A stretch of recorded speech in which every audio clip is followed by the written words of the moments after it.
يعطيكم العافية. الله يعافيك سيدي.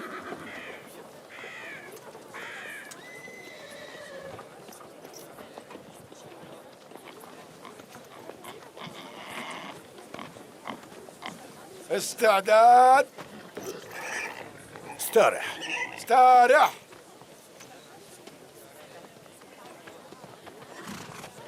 احترامي سيدي، أنا بدي خبرك إنه أنا ايه بس اسكت. شو يعني تخبرني؟ أنا ما حدا بيحكي معي، بتجيب لي تقرير مو بتخبرني. مين أنت أساساً؟ أنا المسؤول عن المستشفى. إيه وليش سيفك مانو معك؟ عفواً، سيفي؟ ايه سيفك، ليش مستغرب؟ يعني طول ما انك انت عم تأدي واجبك لازم تكون حامل سيفك معك كل الوقت. بس سيدي كنت عم أعمل عملية هلأ وسيفي رح يلبكني.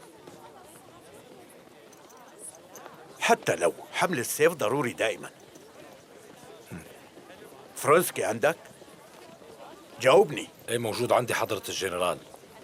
بدي فوت شوفه. اتفضل.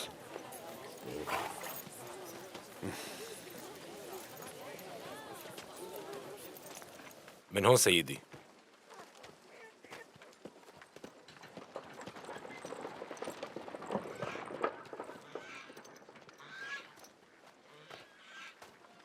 هذا هو الكونت فرونسكي؟ لا، ليكو موجود هنيك.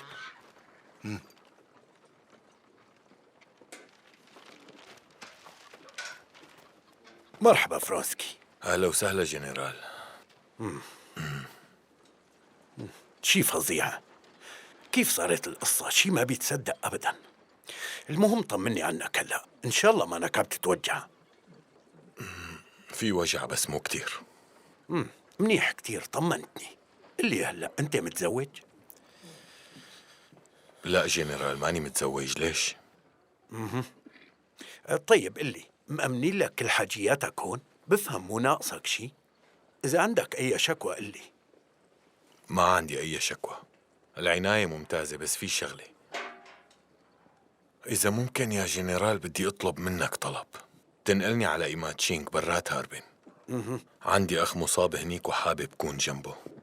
إيه طيب خلص ولا يهمك، تكرم. نقلوا على توري تشينغ؟ لا إيماتشينغ سيادتك.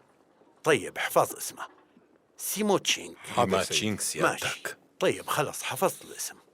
يعني أخوك مصاب بمشفى هنيك وأنت حابب تروح لتكون جنبه. طيب ما أنا مشكلة، أنا رح أعمل اتصالاتي. إيه صحيح، أنا امبارح رحت زرت مخيمكن. رحت لأفحص الموقع عن قرب وصرت فكر بالموضوع. بس ما قدرت أفهم كيف هذا الشي صار. يعني غريب كتير. ما بعرف ليش أنا حاسس إنه في شي غلط. إنه كيف القذيفة تركت كل الأماكن ونزلت بنص المخبأ اللي تابع إلكن. هذا اللي صار. إيه صحيح، شو كان بدي أقول لك فرونسكي؟ بعثت رسالة لمرتك خبرتها شو اللي صار؟ ماني متزوج. أنت شو عم تقول؟ عن جد مانك متزوج؟ لا ماني متزوج. معقولة مانو متزوج؟ طيب ليش لهلأ ما تزوجت؟ مهتم كتير بالموضوع حضرة الجنرال. بصراحة من 30 سنة كنت حب مرة كتير وماتت، هذا هو السبب. تعازيي إلك. للأسف تعرف ماتت زوجتي الأولى وهي ماتت بسبب مرض الإنفلونزا. المسكينة تعذبت كتير كمان، وبالنهاية للأسف توفت. مرحبا سيادتك، بدك سيجارة؟ خود وحدة خلينا ندخن سوا. شو عم تحكي أنت؟ هذا الكابتن ماكسيموف كان بنفس المخبأ مع الكونت، مصاب إصابة قوية براسه وعم يهلوس. شو أعطيك سيجارة؟ شكرا كتير إلك، بس أنا ما بدخن. ايه طيب مثل ما بدك. وانت أعطيك سيجارة دكتور؟ صار لازم نروح سيدي الجنرال. راسك عم يوجعك كتير؟ اتركني بحالي بقى، ما فيني شي عم يوجعني. خلينا نمشي سيدي. قلي لشوف لشو حاطط هاي الشريطة؟ على فكرة أنا كمان كنت مساعد بالمقر. سلامتك. سلام كابتن.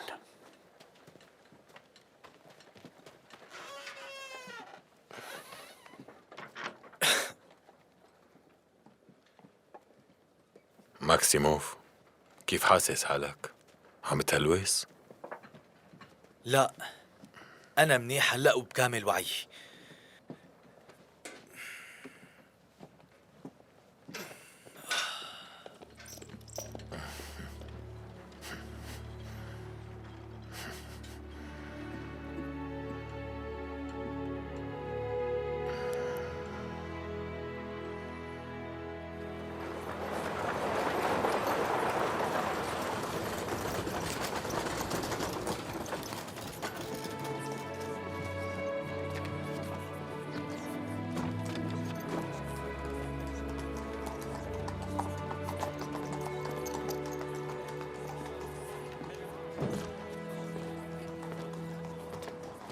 يلا تحرك. حاضر، امشي.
حبيبي، منيح إنك إجيت. لا، إذا بدنا نضل هيك رح يصير عن قريب كتير مشاكل، ما بيمشي الحال. شو؟ كنت عم بستنى صار لي ساعتين وعم بتعذب، ما بتتخيل شو صار فيني، خلاص ما بدي نتخانق هلأ. شفت زوجي؟ كل هاد لأنه حضرتك تأخرت. ايه بس ليش كان هون؟ كتبتي لي انه كان عنده موعد بالمجلس. ايه راح ورجع، ضل قاعد شوي وبعدين ما بعرف لوين راح. مو مهم هالحكي هلأ. قال لي وين كنت؟ ما صار لي شي مستلم رسالتك. كنت مكلف بمهمة مع الامبراطور واليوم كان لازم ارفع تقرير عن مغادرته. وهلأ المهمة خلصت مو هيك؟ ايه خلصت واخيرا. ما بتصدقي قديش كان الوضع لا يطاق. وليش؟ بعرف إنه هي الحياة اللي انتوا عايشينها وانتوا اخترتوها. انا تركت هالحياة من زمان، وبس اتذكر لهي الحياة بكره حالي. ليزا زارتني اليوم الصبح، مالهم خايفين من زيارتي. وبتعرف شو خبرتني كمان؟ عن ليلتك الحلوة، شي بيقرف. كنت رح احكي لك على فكرة. كل اللي صار انه عملنا حفلة تنكرية مشان ضيفنا، كان حابب يشوف ممثلات فرنسيات. تيريز هي نفس المرأة يلي كنت بتعرفها، ما هيك؟ كنت رح احكي لك. فظيعين انتوا الرجال، ما بتعرف انه المرأة مستحيل تنسى هي التفاصيل، ما خطر لك؟ وخصوصي إذا كانت هاي المرأة بتحبك من قلبها. عنا لو سمحتي. أنا ما بعرف شي، بعرف بس الشغلات اللي بتحكي لي إياها، وما بعرف إذا هي الشغلات صدق ولا كذب. انت عم تهينيني على فكرة، ممكن تسمعيني؟ أنا قلت لك إني ما رح أخبي عنك شي قد ما كان تافه. ما بتعرف شو صعب الحال اللي عايشتها؟ انتظارك عذاب بالنسبة لي. بنبسط بس شوفك، يعني بحس بالأمان وبرتاح كتير، بس لما بيكون معي هو بختنق وبقرف كتير. مو مهم. صحيح قلي، وين التقيت فيه؟ التقيت فيه على باب البيت. وحياك هيك، هذا ماله رجال وماله إنسان عديم الإحساس.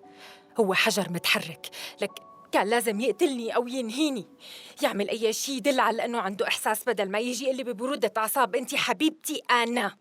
لا، ماله طبيعي، هو ما فهم لسه.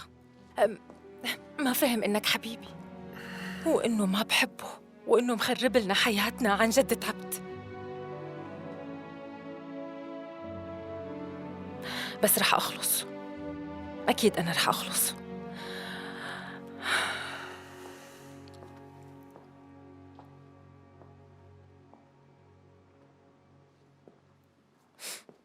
حاج تفكري وتضايقي حالك. خبريني هلأ شو ناوية تعملي؟ قولي لي شو عم تفكري؟ ايمتى رح ترتاحي؟ عن قريب، عن قريب رح ينتهي كل شيء ورح نكون بسلام كلنا، ما عاد رح يعاني حدا.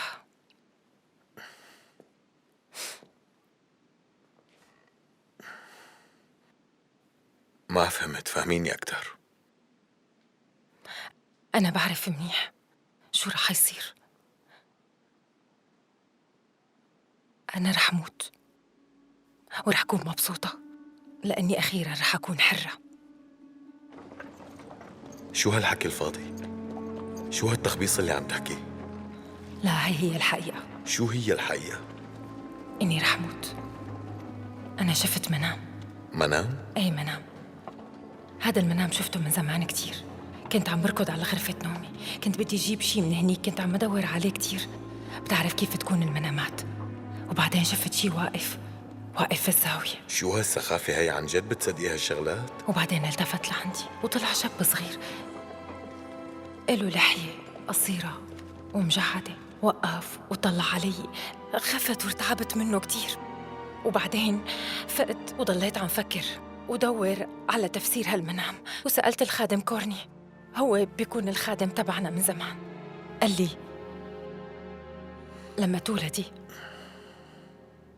انتي رح تموتي، بولادتك رح تموتي.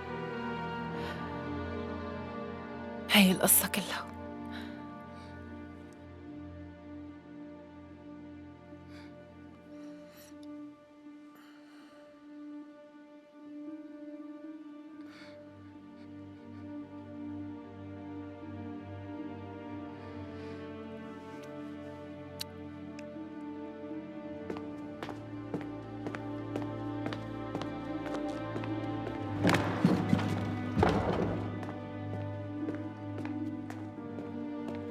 أنت شو بدك؟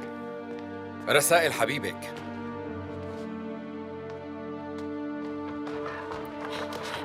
ما في شي هون، تريك.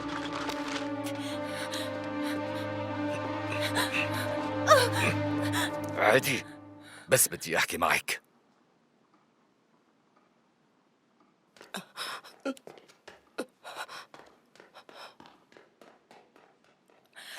أنا ما قلت لك إنه ممنوع يفوت حبيبك على البيت، ولا ما فيك تقاوميه أنا؟ صدقني اضطريت إنه أبعت وراه لأنه كان بدي بصراحة أنا آخر همي أعرف ليش مرتي الشريفة كان بدها تشوف حبيبها. كان بدي يعني بس بدي بكفي شيل ايدك عني، عم توجعني بدون ما تحس. بس على فكرة انت رجال شريف، هذا الفرق بيناتنا. أنا بس عم أقول للحرامي إنه أنت حرامي، ماني عم بغلط بحقه ولا عم هينه. جديدة عليك هالتصرفات، ما كنت بعرف إنك قاسي هيك. أنت عن جد بتسمي هي قسوة؟ لما بعطيكي حريتك وبشرفك باسمي بعد ما خنتيني وشوهتي لي سمعتي، بس بشرط إنك تتصرفي باحترام بكون عم بقسى عليكي. شو عم تحاول تعمل؟ الأسوأ أهون بكتير من هالتصرف المنحط. لا، منحط قلتي؟ طيب إذا بدنا نحكي عن الانحطاط، معناها تصرف منحط إنك تتركي زوجك وابنك من شان حبيبك ولا لا؟ شو قلتي؟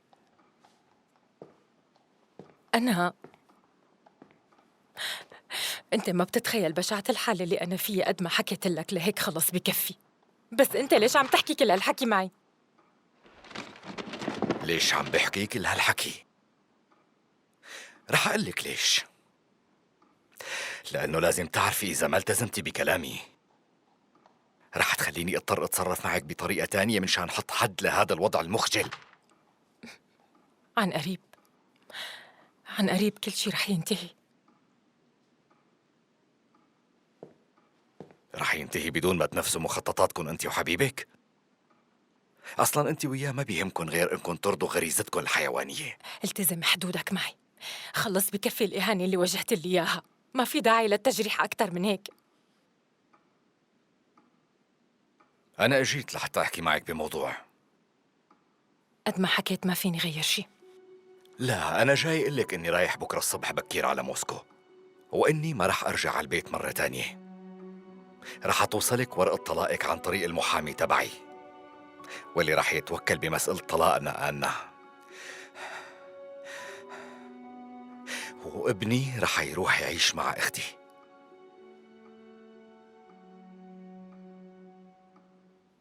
بدك تاخده مني لتأذيني. أنت ما بتحبه أبداً. أرجوك اترك ابني بحاله، هو ما دخله. ايه، انت معك حق، أنا فقدت حبي لابني من وراكي. ما عم بقدر ما أربطه بالقرف يلي حاسه تجاهك، بس رح أخده معي وأحرمك منه. يلا عن إذنك. استنى لحظة إذا بتريد.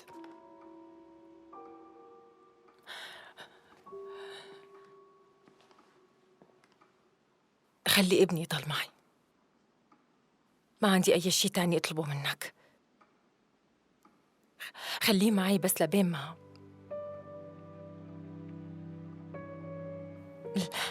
ما أولد.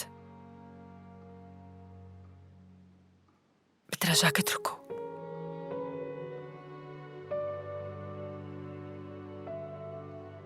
عملت كل شي منيح كرمالك، وانت كبيتي كل شي بالطين يلي اجيتي منه. أنا ماني حدا قاسي وسيء أنا. بحياتي ما كرهت ولا أذيت أي حدا، بس أنتِ أنا بكرهك من كل قلبي، وبكره كل شي بيذكرني فيكي، لأنك أذيتيني من جوات قلبي، وبعمري ما رح سامحك. روح حب الناس اللي بتكرهك. إيه، بحب الناس اللي بتكرهني. على القليل بعرف شو هي نواياهن، مو مثلك.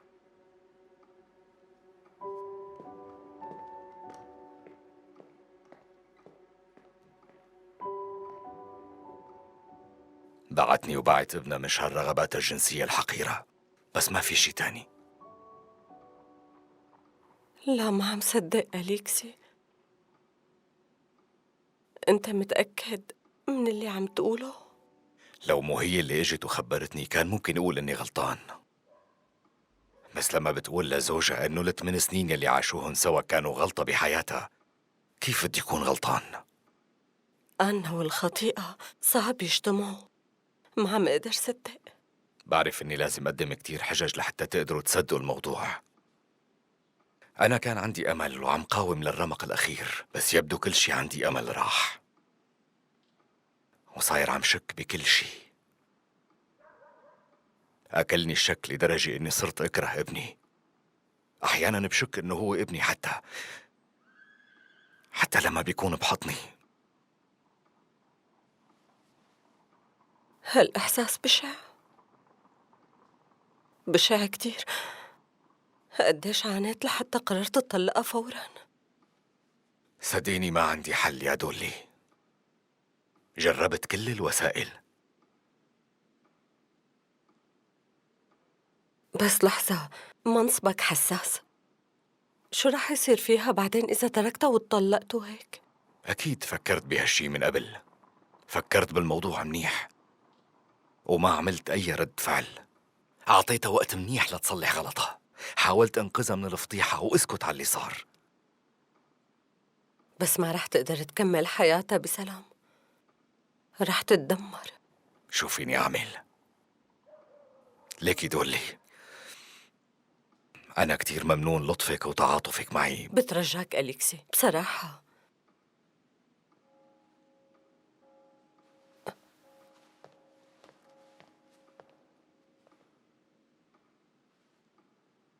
بدي أقلك على قصة صارت معي.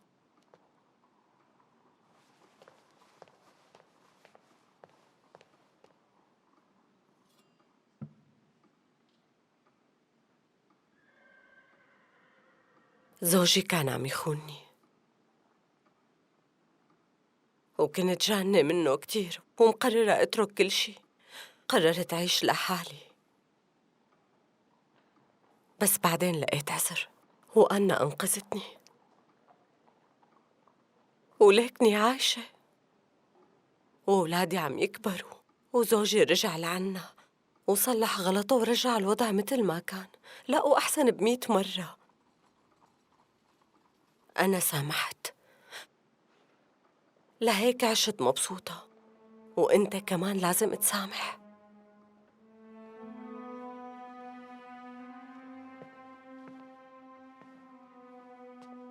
ما بقدر سامح ولا بدي سامح، والسماح بهالحالة ظلم.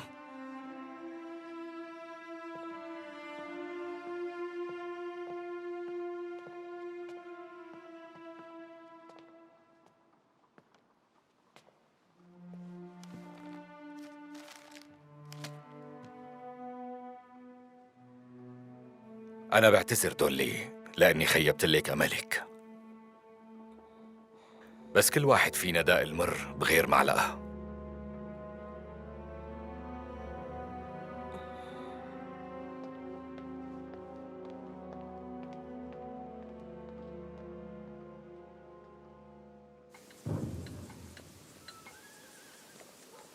أرح روح خادمك مع القديسين في مكان لا يوجد فيه مرض ولا حزن ولا أسى، فقط الحياة الأبدية.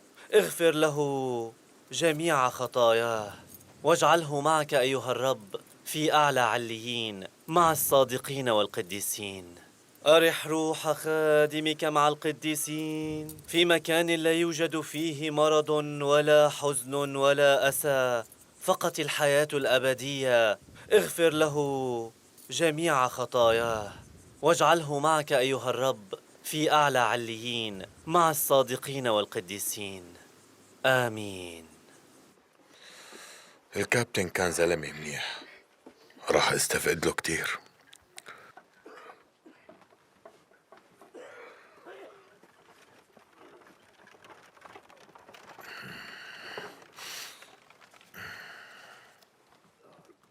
وأنا كمان قل لي إليكسي، عرفت لي يا ترى بعد هالسنين بالجيش ليش الناس بتقتل بعضها البعض؟ لا، ما فكرت بالموضوع. يلي بيفكروا بهيك مواضيع لازم يصيروا قديسين أو كتاب.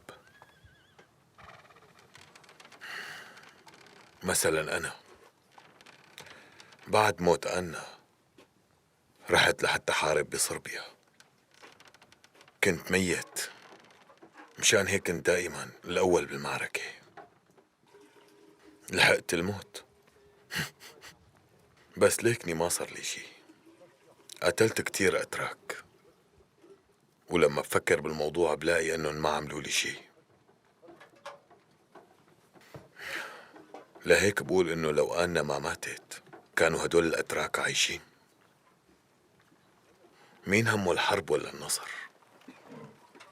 نحن ممكن نكره حبايبنا أكتر ما نكره أعدائنا. تضرب منك لفلسفتك، مو ظابطة معي. ايه اضرب أنا وياها. بفضل إنه نحيي ذكرى هالأتراك يلي ماتوا ضحية حب روسي ميت. وما حبيت هالفكرة.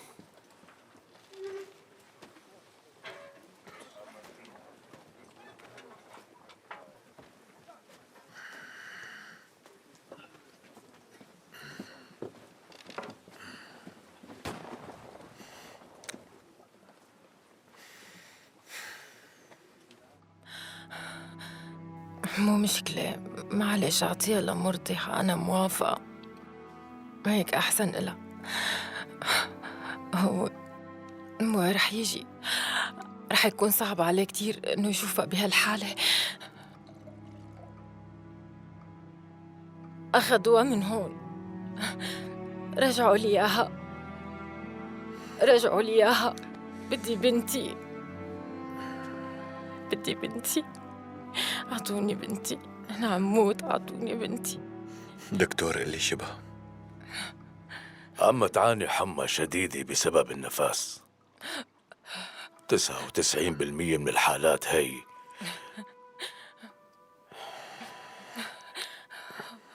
ليك رح كون صريح معك، المريضة ممكن تموت. عم شوفها بمنامي، ليكا هون جنبي، ليكا جنبي. حاسة أصابعي كبار وتقال كتير. رح ينتهي كل شي عن قريب، ما عاد رح تشوفوني بهالبيت. بنتي رح تطلع بتشبهني.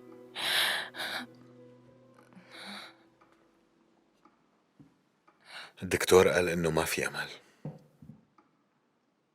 أنا تحت تصرفك، بس بترجاك اسمح لي يبا.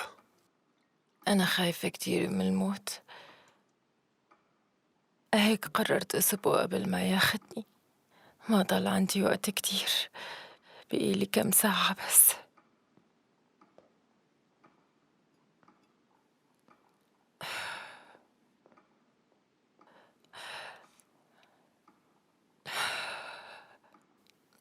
المرض رح ينتشر بكل جسمي وما رح أحس بشي بعدها، بس هلأ لساتني وعيانة.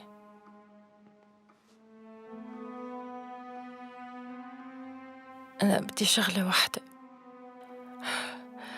لساتني مثل ما أنا آنة، بس في جواتي آنة تانية مخباية. أنا خايفة منها كتير، لأنه عملت فيك يلي عملته. كان بدي أكرهك، بس ما قدرت أنسى حياتي معك لآخر مرة. سامحني، بترجاك جرب هالمرة اللي سامحتك. بترجاك سامحني، سامحني. لا، ما بتقدر تسامح.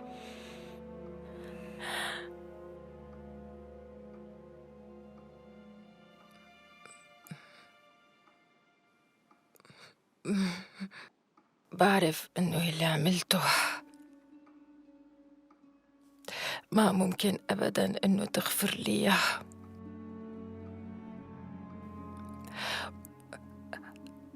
روح، لو سمحت روح.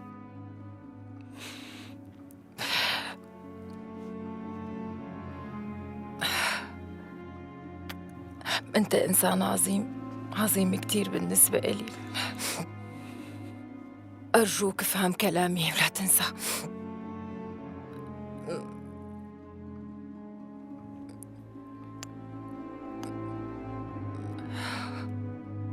لو سمحت تعال لعندي،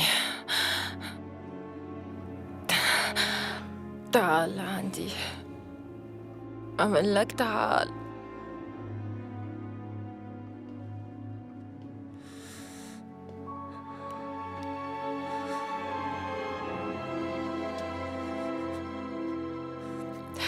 أعطي إيدك، ورجي وشك. هذا القديس شوفه، شوفه وتطلع فيه. ليه ما عم بترد؟ قلت لك اطلع فيه.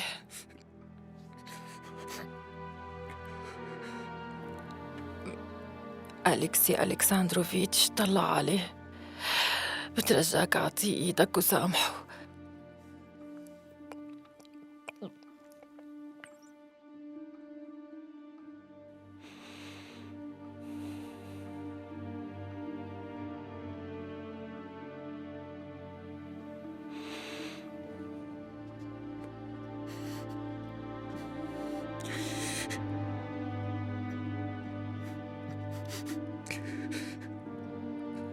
ما تخلوني روح وأنا مقهورة. بترجاكم سامحوا بعض.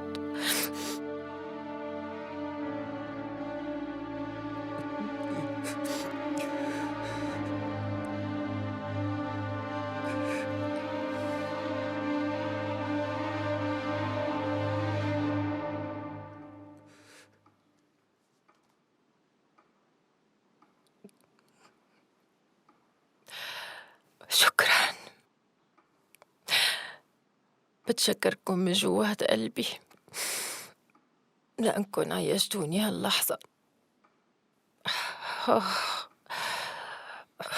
مورفين. أنا رايح على البيت. خليك، ممكن تسأل عنك. يا ربي، يا ربي.